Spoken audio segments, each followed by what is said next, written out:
Dad, tell us what exactly happened with Alan? How did he die? Well, Tash, it was only really much later, a few months later, if not even longer than that, that I really found out what happened to him. But basically, we were getting a little bit too assertive, flying into bad weather. He'd lost his goggles, and things got very, very difficult in the clouds that we were flying through. And Alan got disorientated. He started panicking, and he descended, spiraled down, and started screaming all sorts of Mayday radio calls. And I could hear all of that, and it was frightening. It was absolutely scared me because I was already in a scary situation, trying to cope with the conditions we were flying in because they're so dangerous. And then to hear him screaming like that, it just took me over the edge. It really was frightening. But later on, what I found out happened to him is that he spiraled down out of the cloud, screaming that he lost his wing, when in fact he hadn't really. He was just disorientated and spiraling out of the cloud. And when he got out lower down, he was so frightened that he was fixated with going into land, and the only place he could figure out to land was to go into a river. And something we debated: do you jump out before you land in water if that happens, or do you stay with the microlight and run the risk of getting tangled? Well, I found out what his decision was. He jumped out, and unfortunately when he hit the water, he broke 7 ribs and he couldn't swim, so he drowned there. So it was to afterwards understand that when it's your time, it's your time. It wasn't really the flying; it was just the jumping out and into the water and his broken ribs that really ended everything. So,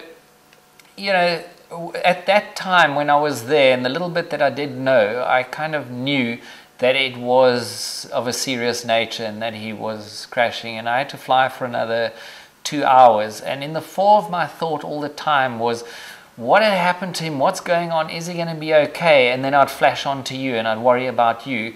Are you going to be okay? Am I going to be okay? And eventually I came out of the cloud, and then I managed to orientate myself and get going.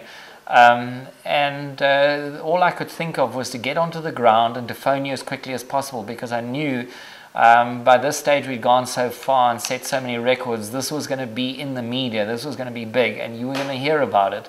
And I wanted you to hear about it from me and to know that I was okay. And the very first thing I did once I landed was to give you a call on the satellite phone. And I'm pretty certain you could hear in my voice that it was extremely serious. You try to tell me, Dad, he's going to be okay, but I told you, Tash, no, this is serious. This is not one of those things that's going to be okay. And it was very traumatic. It was really, really scary.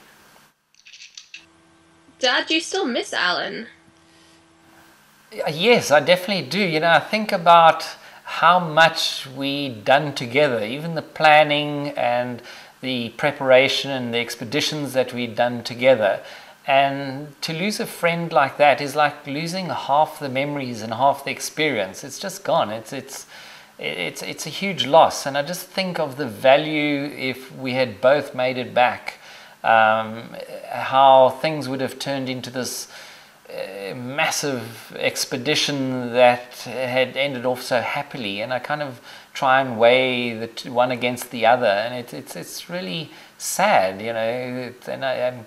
very often I miss Alan, and I think, what a pity, what we could have moved on to, things we could have achieved and gone on and done and things like that. But at the same time, I look back and I say, Alan, thanks for the time we did have. Without him, I wouldn't even have left home. So he's a big part of the whole expedition and achieving as much.